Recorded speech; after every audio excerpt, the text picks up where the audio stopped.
तो भगवान की कृपा सुधार देगी, ऐसे सुधार देगी ना, दोबारा उधर जाएगा भी नहीं, जाएगा भी नहीं। लिख लो, जहरीला आश्रय है अहंकार का आश्रय, बड़ा दुख पैदा करता है, विकारों का मूल है।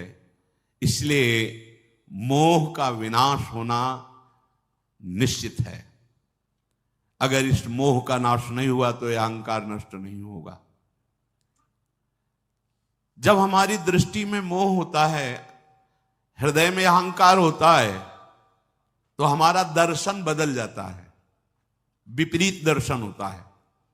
अधर्म धर्ममिति या मन्यते तमसावृता सर्वार्थान विपरीताश्च बुद्धि सा पार्थ तामसी।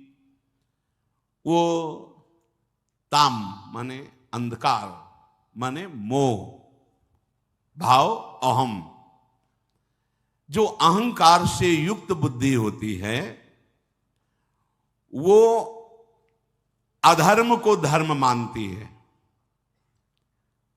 ऐसा कुछ नहीं है जैसा आप बोल रहे हैं। जब इनसे बात करो कि नौकरी नहीं लग रही, धन कैसे प्राप्त हो, तो कहते सब बटोर के ले जाओगे क्या? उत्तर है नहीं पास में, कह रहे बटोर के ले जाओगे क्या? विपरीत उसका निर्णय, विपरीत चिंतन जाता है। तामसिक बुद्धि, अहम प्रधान बुद्धि अधर्म को धर्म बताती है। सारे भगवत कार्यों में उसकी अश्रद्धा होती है, उसको हर चीज उल्टा नजर आती है।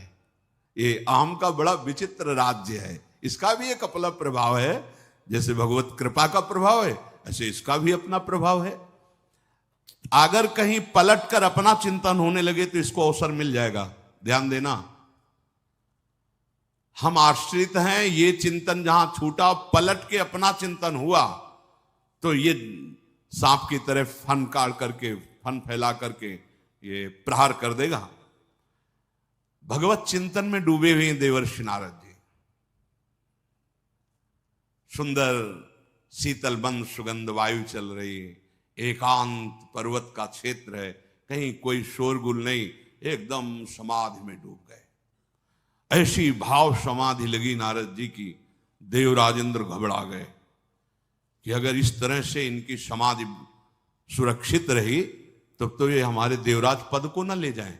उनको सदैव ये डर बना रहता है कि हमारा पद कहीं कुर्सी न छिन जाए।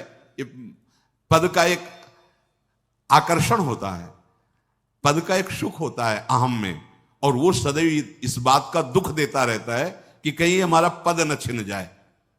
तो काम मलय मारो तपसराएं, ये सब भेज दिया। वो भगवान के नाम में रूप में इतना डूबे हुए कि कोई प्रभाव नहीं पड़ा। प्रणाम किए काम आदि, बहुत शांत भाव से नारद जी ने कहा कोई बात नहीं, आपका सारा प्रयत्न हो गया, जाओ भगवान हरि का भजन करो, जाओ यहां से। ना तो क्रोध हुआ ना शांत। अब वहां से उठे, सीधे भगवान शंकर के पास गए और बोले काम आया था विजय। क्यों? क्योंकि भगवान शंकर ने क्रोध करके उसे, तो ये कब आया?